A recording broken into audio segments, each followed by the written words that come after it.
ব্যবসা বাণিজ্যের বিশ্লেষণ নিয়ে ডিবিসি নিউজের নিয়মিত আয়োজন ইসলামী ব্যাংক টালি খাতায় স্বাগত জানাচ্ছি আমি হিমাদ্রি রাহা। ঈদের পর সপ্তাহের শেষ কার্যদিবস বৃহস্পতিবার অর্থাৎ আজকে দেশের প্রধান শেয়ার বাজার ঢাকা স্টক এক্সচেঞ্জ ও অপর শেয়ার বাজার চট্টগ্রাম স্টক এক্সচেঞ্জে সূচকের পতনের মধ্য দিয়ে চলছে লেনদেন। এর আগের দিন শুরুতে ইতিবাচক প্রবণতায় লেনদেন শুরু হলেও বিকেলে পতনের বৃত্তে আটকা পড়ে শেয়ার বাজার। সামগ্রিক বিবেচনায় কতটা স্বাভাবিক দেশের শেয়ার বাজার, এইসব নিয়ে আমাদের আজকের আলোচনার বিষয়। শেয়ার বাজার কি স্বাভাবিক হলো? আলোচনা করতে আমাদের সাথে ভার্চুয়ালি যুক্ত আছেন ঢাকা স্টক এক্সচেঞ্জ লিমিটেডের সাবেক সিনিয়র সহ সভাপতি আহমেদ রশিদ লালী এবং পুঁজিবাজার বিশ্লেষক মাহমুদ হোসেন এফসিএ। আপনাদের দুজনকে স্বাগত আজকে আমাদের ইসলামী ব্যাংক টালি খাতায়। প্রথমে আহমেদ রশিদ লালী, আপনাকে দিয়ে শুরু করতে চাই। ঈদের পরেই লেনদেন একটা বড় ধাক্কা আমরা দেখেছি শেয়ার বাজারে, যেটা অর্থাৎ প্রথম কার্যদিবস রবিবারে ছিল এবং ডিএসসির সেদিন বাজার মূলধন কমে প্রায় 7,000 কোটি টাকায় ঠেকে এবং আজকেও শুরুটা হয়েছে সূচকের পতনের মধ্য দিয়ে।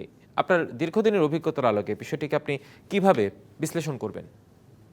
দেখেন, তিনটা জিনিস, দুটা জিনিস হলো পলিসিগত, আর একটা জিনিস হলো আমি যে জিনিসটা দেখছি সেটা হলো যে আমাদের দেশের মূল প্রবলেম, পুঁজিবাজারের মূল প্রবলেম হলো কিন্তু এই আপনার মার্জিন লোন ইস্যুটা।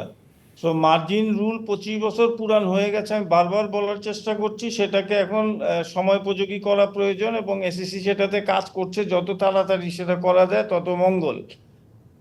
দ্বিতীয়ত হলো আমাদের কনফিডেন্সের একটা ঘাটতি কিন্তু আমাদের পুঁজিবাজারে বিনিয়োগকারীদের মাঝে কিন্তু আছে। আর তৃতীয়ত আমি যেটা বলবো সেটা হলো যে বড় বিনিয়োগকারী যারা আছেন ওনারা কিন্তু ওনাদের ফান্ড নিয়ে কিন্তু সাইড লাইনে বসে আছেন যে কোন পর্যায়ে, কারণ এখন কিন্তু সব কিন্তু ভালো একটা জায়গায় কিন্তু আছে প্রাইসগুলো, হ্যাঁ, কিন্তু ওনারা সাহস পাচ্ছেন না এই বাজারে ঢোকার জন্য, এই কারণে যে আজকে যদি তারা কিনে কালকে আবার বাজারটা পড়ে যায়। তো কাজেই এই কারণটা আমি যতটুক ইয়ে করছি সেটা হলো ট্রিগার সেল। এই ট্রিগার সেল যতক্ষণ আপনার একটা সময়োপযোগী না করা হয়, লাইক ফর এক্সাম্পল আমি শুধু ট্রিগার সেল বললে তো হবে না, এটা কি করা যেতে পারে এটাকে নিয়ে, সেটা সময়োপযোগী করার জন্য প্রত্যেকটা মার্জিন লোন যারা দেন, মার্চেন্ট ব্যাংক কিংবা ব্রোকার, উনাদেরকে একটা অ্যাসেসমেন্ট করতে হবে ব্যক্তিগতভাবে, প্রত্যেকটা ক্লায়েন্টের অ্যাসেসমেন্ট করতে হবে। নাম্বার ওয়ান, যে আমি যাকে লোন দিচ্ছি সেই লোন ফেরত দিতে সক্ষম হবে কি হবে না, কিংবা মার্জিন কল যদি তাকে যায় তাহলে সে এই টাকাটা সে ফেরত দিতে পারবে কিনা, কিংবা সমপরিমাণ শেয়ার উনি দিতে পারবেন কিনা।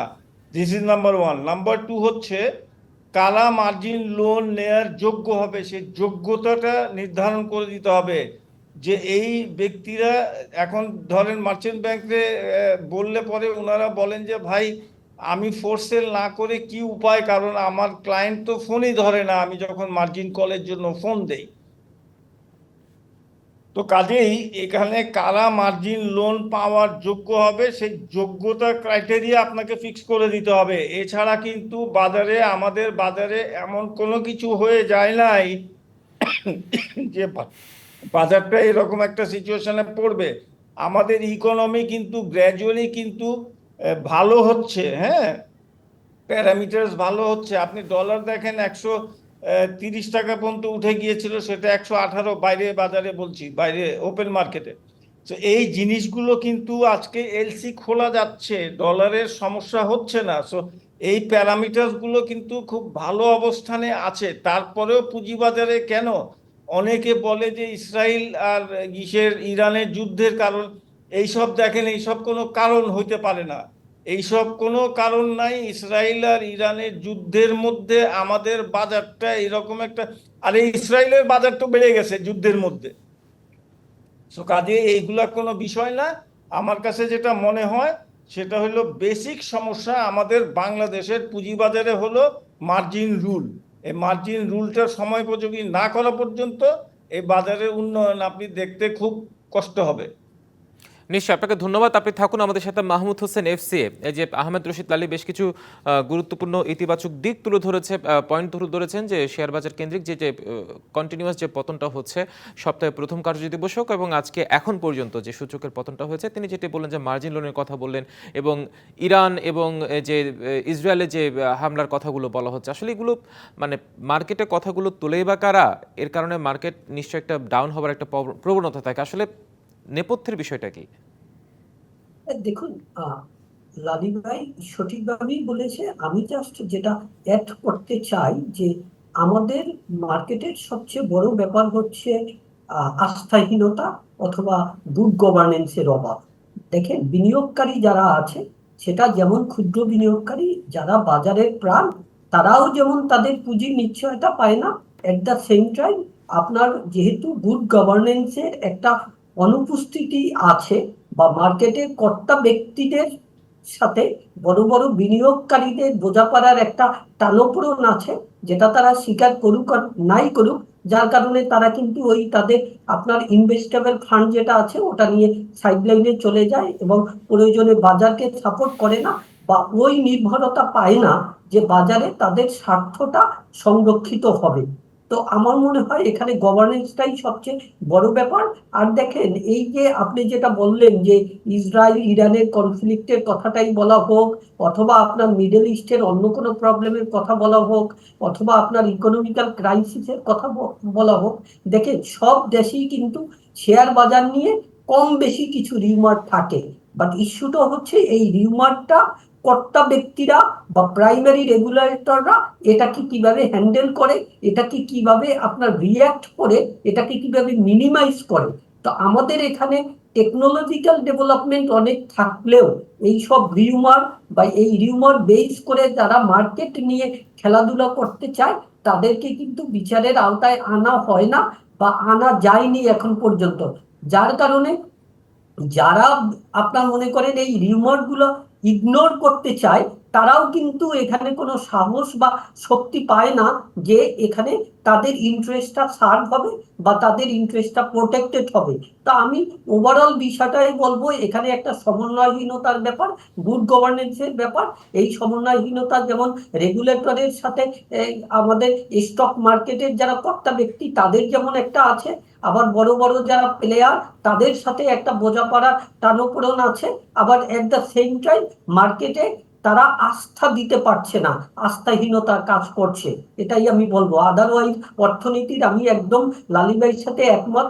আমাদের অর্থনীতির এমন কোনো অবস্থা হয়নি যে আমাদের মতো এত বড় একটা অর্থনীতির দেশে, এত বড় জনগোষ্ঠীর একটা দেশে শেয়ার মার্কেটের আপনার ট্রেড ভলিউম এত কম হবে বা মার্কেট ক্যাপিটালাইজেশন এই রকম ড্রাস্টিক্যালি পড়ে যাবে, এমন কিছুই কিন্তু হয়নি। এটা আসলে চিন্তা করারই আপনার মনে করেন খুব কষ্টকর যে কেন এটা হচ্ছে, এবং দুঃখ পাওয়া ছাড়া আর কোনো উপায় নাই। নিশ্চয়ই, আসলে এই দুঃখের সমাধানটা কোথায় সেটিও আসলে প্রশ্ন রাখি, কিন্তু বিষয়টা এখানে আরেকটা বিষয় আপনার সাথে যুক্ত করতে চাই। আস্থাহীনতার কথা আমরা বারবার বলে আসছি, বারবার বলি, প্রত্যেকটা টক শোতে আসলে আমরা এই আস্থাহীনতার কথাটা অগ্রগণ্য হিসেবে ধরে নিই, কিন্তু সেই জায়গায় নিয়ন্ত্রক সংস্থা যারা আছে আসলে তাদের দায়বদ্ধতা কোন জায়গায় বা তারাই বা করছেটা কি? দেখুন, দায়বদ্ধতা তো নিয়ন্ত্রণকারী সংস্থা এবং যারা প্রাইমারি ইনভেস্টর, আমি বলবো প্রাইমারি রেগুলেটর, তাদের। আমি বলবো ইভেন আমাদের যে যেমন মার্চেন্ট ব্যাংকের কথা যদি বলি, ব্রোকারেজ হাউসগুলোর কথা যদি বলি, তাদেরও কিন্তু অনেক বড় এখানে দায়বদ্ধতা আছে। কারণ they became the interface between the investor and the regulator. এবং অ্যাট দ্য সেম টাইম দেখুন, এখানে সবচেয়ে বড় যে ব্যাপারটা হয় যে আপনি কি কিছু যদি এক্সাম্পলারি পানিশমেন্ট না দিতে পারেন যারা এই মার্কেট নিয়ে খেলাধুলা করে বা মানুষকে সর্বশান্ত করে, তাহলে কিন্তু আপনার মনে করেন মানুষের আস্থা আসবে না। আপনাকে যদি উদাহরণস্বরূপ বলি, দেখেন সাইবার ওয়ার্ল্ডে যেরকম আপনার অপরাধগুলো সংগঠিত হয়, বিশেষ করে পলিটিক্যাল ইস্যু নিয়ে যদি কোনো অপরাধ সংগঠিত হয়, তাদেরকে যত দ্রুত আইনের আওতায় এনে তাদেরকে পানিশমেন্ট দেয়া যায়। এই শেয়ার মার্কেটে যারা এই রিউমারগুলো তৈরি করে এবং মানুষকে সর্বশান্ত করে, তাদের ব্যাপারে কি এই ব্যবস্থা নেওয়া হয়? আপনি দুটো একটু পাশাপাশি রাখেন। বা তাদের ব্যাপারে কি তড়িৎ কোনো পদক্ষেপ নেওয়া হয়? তা কিন্তু নেওয়া হয় না। তার মানে কেন নেওয়া হয় না? দেখেন, একটা হচ্ছে ফাইন্যান্সিয়াল ক্রাইম। আপনি উন্নত দেশগুলোয় দেখেন, ফাইন্যান্সিয়াল ক্রাইমের জন্য বড় বড় শিল্পপতি বলেন বা ইনভেস্টর বলেন, তাদেরকে কি রকম করে পানিশমেন্ট পেতে হয়। ইভেন টেসলার যে সিইও, তাকে পর্যন্ত আপনার মনে করেন পানিশমেন্ট পেতে হলো, কারণ সে ফলস ডিক্লারেশন দিয়েছে বলে ধরা হলো। বাট বাংলাদেশে আপনার ছোটখাটো মানুষজন, তারাও আপনার ফলস ডিক্লারেশন দিয়ে মার্কেট থেকে টাকা তুলে নিয়ে শর্টকে পড়ে। শুধুমাত্র ডিক্লারেশনই না, অ্যাকশন করে। তাদের ব্যাপারে কি কোনো পদক্ষেপ নেওয়া হয়েছে? দেখেন, এগুলো যদি না হয় এবং এখানে আইন প্রয়োগকারী সংস্থা এবং আপনার যারা কর্তা ব্যক্তি আছে, তাদের মধ্যে যদি ওই রকম একটা ইফেক্টিভ যোগাযোগ না থাকে, তাহলে তো তাদের দিকে আঙ্গুল তোলাটা বা তাদের দিকে আপনার মনে করেন বলা যে তারা ঠিকমতো পারফর্ম করছে না বা এই এরিয়াটা অ্যাড্রেস করছে না, এটা বলাটা বোধহয় ভুল হবে না, আমার কাছে মনে হয়। নিশ্চয়ই, আপনারা দুজন থাকুন আমাদের সাথে। আমরা একটা ছোট্ট বিরতি নিচ্ছি, বিরতির পর আবার আমরা আলোচনায় ফিরবো। দর্শক, বিরতি নিচ্ছি। ইসলামী ব্যাংক টালি খাতায় ফিরছি একটু পরে, সঙ্গে থাকুন। আবারও স্বাগত জানাচ্ছি ব্যবসা বাণিজ্যের বিশ্লেষণ নিয়ে ডিবিসি নিউজের নিয়মিত আয়োজন ইসলামী ব্যাংক টালি খাতায়। আমাদের আজকের আলোচনার বিষয়, শেয়ার বাজার কি স্বাভাবিক হলো? আলোচনা করতে আমাদের সাথে আছেন ঢাকা স্টক এক্সচেঞ্জ লিমিটেডের সাবেক সিনিয়র সহ সভাপতি আহমেদ রশিদ লালী এবং পুঁজিবাজার বিশ্লেষক মাহমুদ হোসেন এফসিএ। আমরা আবারও আলোচনায় ফিরছি। আহমেদ রশিদ লালী, বিরতির আগে যেমনটি মাহমুদ হোসেন এফসিএ বলছিল, আস্থাহীনতার কথা বলছিল, আপনি মার্জিন লোনের কথা বলছিলেন। সব কিছু মিলিয়ে আসলে বাজার নিয়ে বিনিয়োগকারীদের মধ্যে এক ধরনের নেতিবাচক ধারণা তৈরি হয়েছে। ফলে বিদ্যমান যে বিনিয়োগকারী আছেন তারাও কিন্তু বাজার ছাড়ছেন এবং প্রাতিষ্ঠানিক বিনিয়োগকারীরাও কিন্তু এসব ক্ষেত্রে যথাযথ ভূমিকা পালন করছেন না। আপনার পর্যবেক্ষণ কি বলে আসলে? জি, সঠিকভাবে বলেছেন মাহমুদ সাহেব। বিষয়টা হইতেছে যে মাহমুদ ভাই যে কথাটা, গাভার্নেন্স সংকট কিন্তু আমাদের প্রত্যেকটা ক্ষেত্রেই আছে। সেটা শুধু পুঁজিবাজারের ক্ষেত্রে তা না, প্রত্যেকটা ক্ষেত্রেই আছে। আমার যেটা বলার বিষয়টা হলো, সেটা হলো যে আমাদের যে সকল বিনিয়োগকারীরা সাইডলাইনে আছেন, সেই বিনিয়োগকারীরা কেন পার্টিসিপেট করছেন না, সেটা হইতেছে একটা বিষয়।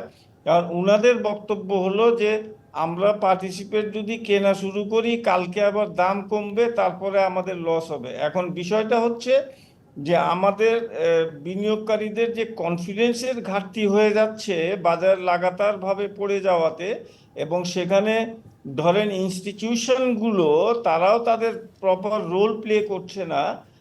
এবং তারা যে ট্রিগার সেলের কথা আমি শুরুতে বলেছি, যে ফোর্স সেল হচ্ছে, এই ফোর্স সেলটা মূলত কিন্তু বাজারে একটা বিশাল প্রভাব ফেলছে।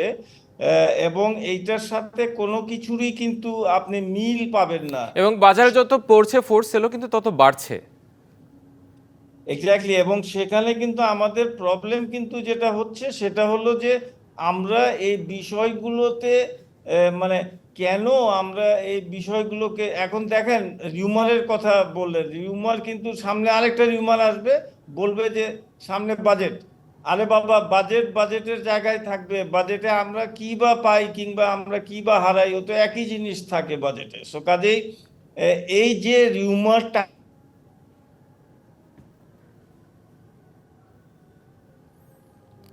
সম্ভবত সংযোগটি আমরা হারিয়েছি। আমরা সংযোগ পাওয়া মাত্রই আহমেদ রশিদ লালীর সাথে যোগাযোগ করার চেষ্টা করব। মাহমুদ হোসেন এফসি, আপনার কাছে যে প্রশ্নটি রাখতে চাই সেটা হচ্ছে ফোর্স সেলের কথা যেটি বলা হলো, এবং বাজার যত পড়ছে ফোর্স সেলও তত বাড়ছে, সেটি একটি কারণ আছে। আরেকটি কারণ আমি যদি বলতে চাই আপনাকে, সুদের হার যেভাবে বেড়েছে, সেক্ষেত্রে শেয়ার বাজারে বিনিয়োগ করাচ্ছে সাধারণ বিনিয়োগকারী তো ব্যাংকে টাকা রাখাটাকে শ্রেয় বলে মনে করছে। সব মিলিয়ে আপনার বিশ্লেষণ কি বলে?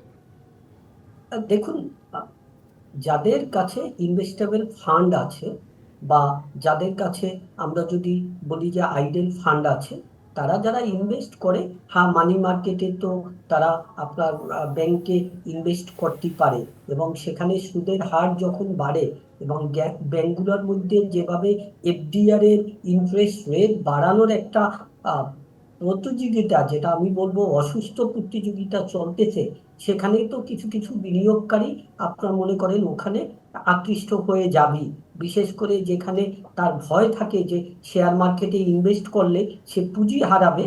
তো ব্যাংকে তার একটা নিশ্চিত রিটার্ন আছে এবং সেই রিটার্নের রেট এখন ডাবল ডিজিটের উপরে চলে গেছে।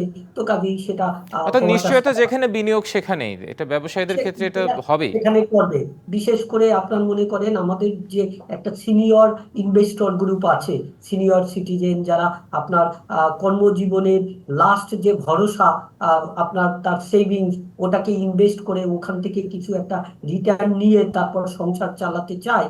কারণ ডিভিডেন্ড পে আউট রেশিও তো আমাদের এখানে ওরকম করে যে জাস্টিফাইড সেটা কিন্তু বলা যাবে না, কয়েকটা হাতে গোনা কোম্পানি ছাড়া। তো সেটার একটা ইম্প্যাক্ট থাকে। বাট আমি যেটা সবচেয়ে বড় যেটা মনে করি, যে এই যে মার্জিন লোনের যে ইস্যুটা বললেন, দেখেন বাংলাদেশে একটা বিশাল সংখ্যক বিনিয়োগকারী, যাদেরকে আমরা ক্ষুদ্র বিনিয়োগকারী বলি, তারা কিন্তু আসলে তাদের রোলটা এখনটা অনেকটা বর্গা চাষির মতো হয়ে গেছে। দেখেন, তারা যখনই আপনার লোন নিয়ে ইনভেস্ট করে এবং মার্কেট যখন পড়ে, তখন ওই লোনের তো কোলেটারাল হচ্ছে তার বাজারে পোর্টফোলিও, তাই না, ইনভেস্টমেন্ট। ওইটা যখন আপনার দাম কমে যায়, তখন কিন্তু ওটার রিকভারেবিলিটি যখন কোশ্চেন হয়, তখনই কিন্তু ওইটা ফোর্স বিক্রি হয় এবং বর্গা চাষিরা দেখা যায় ওই যে সারা বছর এই ইনভেস্টমেন্ট নিয়ে পড়ে থাকার পরেও তাদের আপনার মনে করেন যতটুকু ইনভেস্টমেন্ট থাকে ততটুকু কিন্তু হারায়, এবং এভাবে করে তারা বছরের পর বছর শেয়ার বাজারে তাদের অবস্থা কিন্তু খারাপ হচ্ছে। এবং বিভিন্ন সময় বিভিন্ন সংস্থা বা আপনার মনে করেন গভর্নমেন্ট থেকে যে ইনসেনটিভ দেওয়ার কথা বলা হচ্ছে এই ক্ষুদ্র ক্ষতিগ্রস্ত বিনিয়োগকারীদের, যাদের বর্গা চাষী বলা যায়, তারা কিন্তু আলটিমেটলি ওই বেনিফিটটা পায় না। শুধু পলিসি এবং বড় বড় কথা শোনা যায়, বাট আলটিমেটলি এর সুবিধাটা কিন্তু তাদের কাছে যায় না। মধ্যস্বত্বভোগীরাই মেনলি এটা বেনিফিটেড হয়। ইভেন মধ্যস্বত্বভোগীদের কথাও যদি বলা হয়, দেখেন এই যে শেয়ার মার্কেটের একটা অস্থির অবস্থা চলছে, এখানে আপনার মার্জিন লোনের যে একটা পলিসি অ্যাডজাস্টমেন্ট ছাড়াও যে একটু পলিসিগত সহায়তা দেয়া যেতে পারে, যে এই অবস্থায় যদি ফোরসেল না হয়, যারা আপনার মার্চেন্ট ব্যাংকগুলা তারা মার্জিন লোনের কারণে ক্ষতিগ্রস্ত হলে তাদেরকে ক্ষতিপূরণ দেয়া হবে, এরকম যদি কোনো সার্কুলার তৈরি করা দেয়া যায়, তাও কিন্তু সেক্ষেত্রে হয়তো কিছুটা সুবিধা হয়। পাওয়া রাইট। যেতে পারে। হ্যাঁ, আপনাদের দুজনকে অসংখ্য ধন্যবাদ আজকে আমাদের ইসলামী ব্যাংক টালি খাতে এসে আমাদেরকে সময় দেওয়ার জন্য। দর্শক, ব্যবসা বাণিজ্যের বিশ্লেষণ নিয়ে ডিবিসি নিউজের নিয়মিত আয়োজন ইসলামী ব্যাংক টালি খাতা আজ এ পর্যন্তই। সঙ্গে থাকুন।